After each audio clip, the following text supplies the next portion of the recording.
I've been telling you this was coming. I have been telling you guys for months this was coming. It was only a matter of time before the professional complainers in the WNBA found something else to complain about.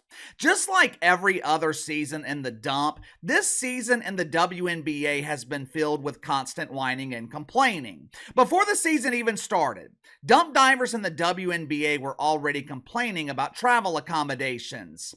Hello girl, we are unprofessional pretend basketball players. We can't be traveling to road dumps on the Greyhound bus. We are entitled to private airfare and we demand Grey Poupon with our supersized cucumbers. Throughout the season, jealous players have complained about the amount of attention that Caitlin Clark was receiving while the rest of the league was completely ignored.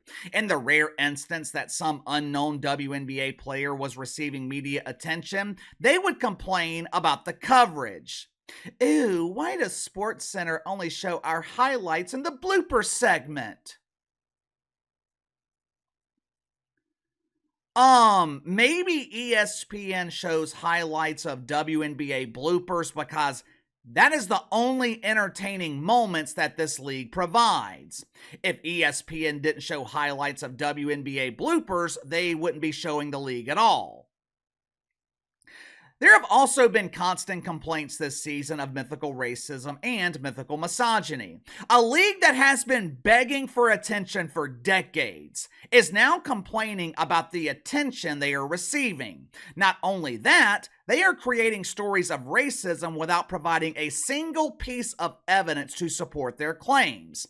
And now, with the chase for the golden toilet heating up, the time of year when the dozens of fans of the WNBA should be intensely focused on pretend basketball. They should be waiting with anticipation to see which team will secure access to the Golden Throne this offseason. Instead of focusing on the chase, the dozens of people who watch the WNBA, they have once again been distracted.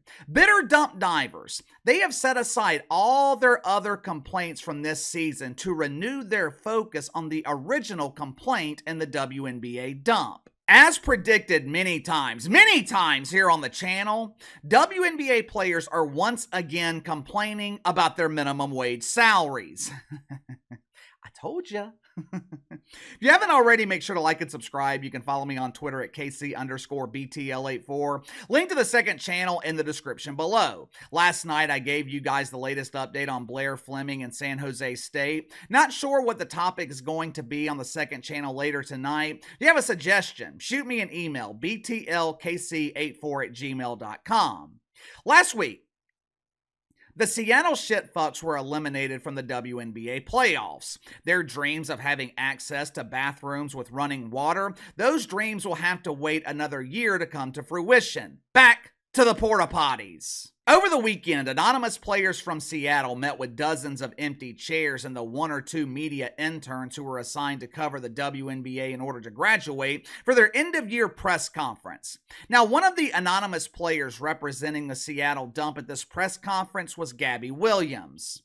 Well, KC, who in the hell is Gabe Williams? Is she head of household in Dwayne Wade's house? No, that would be Gabe Union. Gabby Williams was the 4th overall pick in the 2018 WNBA draft. She was selected by the Chicago Bravado, where she wasted 4 years of her career, making the same amount of money as the dude working the cash register at Wrigley Field. Now, to her credit, Gabby Williams is very accomplished. When she was playing professional basketball here in America, she won back-to-back national championships at UConn. While playing professionally over in Europe, she won the EuroLeague championship in 2022. What, KC, has she ever secured access to the Golden Throne in the WNBA? No, unfortunately, the Golden Throne, that is the one trophy that has proven to be the most elusive for Gabby Williams in her accomplished career as a basketball player. After Gabby Williams was eliminated from the chase last week by the Phoenix Masculines, anonymous faces from Las Vegas, who cares? I mean, once Caitlin Clark was eliminated last Wednesday night, everybody quit caring about the WNBA. After she was eliminated last week, Gabby Williams was speaking to a couple of interns in the media. There are a couple of people in Seattle who are very concerned right now. It is entirely possible, maybe even likely, that Gabby Williams doesn't return to Seattle next season. And before you ask, no, she is not joining another dump in the WNBA. Unlike the vast majority of other players in this league, Gabby Williams, she actually has the talent to play professional basketball overseas, real basketball, and she gets paid extremely well to do so. I know the mainstream media likes to claim most WNBA players refuse to play overseas because they're scared. They're afraid they might be detained by Vlad Puder. It's so traumatizing.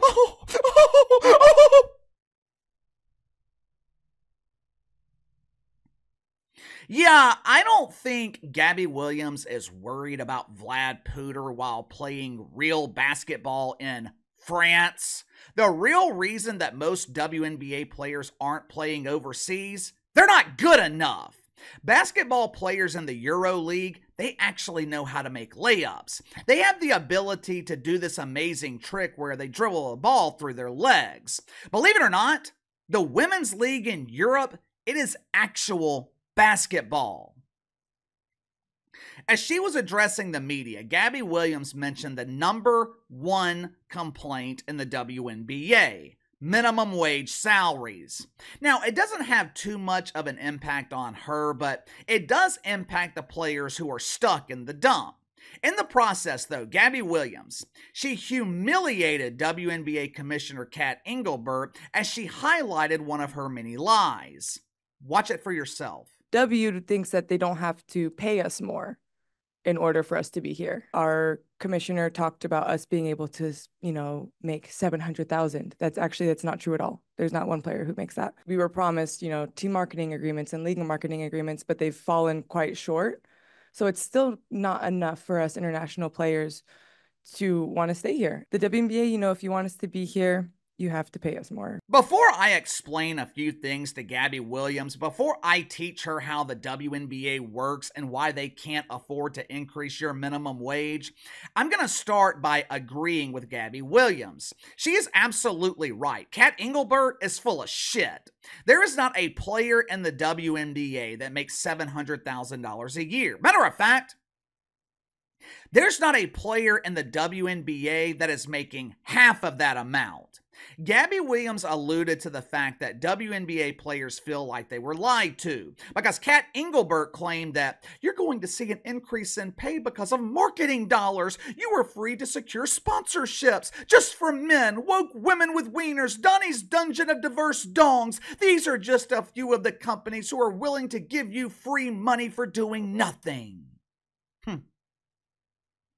Of course, there was a caveat here that WNBA players should have known about.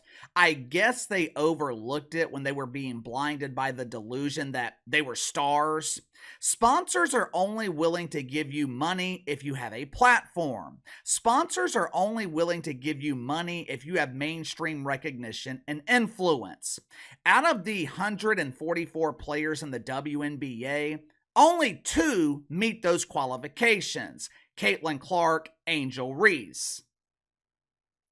Let me explain again why the WNBA cannot afford to raise the minimum wage. For starters, the league is on pace to lose $50 million this season. They can barely afford to have the porta potties flushed once a week, much less give raises to players who can't draw flies to a fresh turd. Number 2, the WNBA only keeps about 40% of its revenue. If by some miracle of God this rancid dump actually managed to turn a profit, they're only keeping 40% of it. Another 40% goes to the NBA, which should be keeping 100% of the revenue in the dump. 10% goes to woke corporations who were dumb enough to invest in a league that has never generated a single peso in profit. And the other 10%, it goes to entitled WNBA players who should be receiving an invoice every 2 weeks instead of a paycheck. Last year, the WNBA generated $200 million in revenue. They only kept $80 million. Are you starting to understand why they can't afford to give undeserving players a raise? Keep in mind, another $25 million of that revenue, it went to chartered flights. These complaints about minimum wage, they are only going to get worse throughout the offseason. Cathy Engelbert, she has already set the precedent multiple times that she doesn't have a backbone. Cathy Engelbert is weak. Entitled players whined and complained about the Greyhound bus. Cathy Engelbert gave them private flights. Entitled players turned themselves into the ultimate victim and complained about mythical racism. Cathy Engelbert, she issues a statement claiming there is no place for created racism in the WNBA. I guess contrary to their slogan, pretend basketball is not for everyone. Entitled players have whined all season about the attention that Caitlin Clark is receiving. What does Cathy Engelbert do? She tries to diminish the impact of Caitlin Clark and spread the illusion of success to other WNBA players. WNBA players, they are going to point to attendance, which has been artificially inflated by Caitlin Clark. They'll point to television ratings, which has also been artificially inflated by Caitlin Clark. Saw a report the other day. It claimed that WNBA games not involving Caitlin Clark averaged less than 400,000 viewers on television. But why let those pesky facts get in the way when you are demanding money that you haven't earned? WNBA players are going to demand higher salaries. They'll point to their new TV deal and claim that networks are paying more for their shitty product. When the reality is, the new TV deal for the WNBA, that is just another generous donation from the NBA. Entitled players will point to all these things as their justification that they deserve more money. And you know what? Cathy Engelbert, she will give it to them. You know why WNBA players are entitled? It's really easy to be entitled when you are not required to perform. As long as the NBA is subsidizing this dump, you are going to have a false sense of entitlement in the WNBA. But the thing about sympathy money, there's always an expiration date. I hope Cathy Engelbert gives in. I hope she raises the minimum wage. I want this league losing so much money, Adam Silver doesn't have any other choice but to shut it down. Give me your thoughts on this. Gabby Williams humiliates Cathy Engelbert by highlighting her lies and complaining about minimum wage. Do WNBA players deserve a raise? You know, I wish for one season that the NBA would allow the WNBA to operate separately. For one season, let the WNBA fend for themselves. This league wouldn't survive through the All-Star break.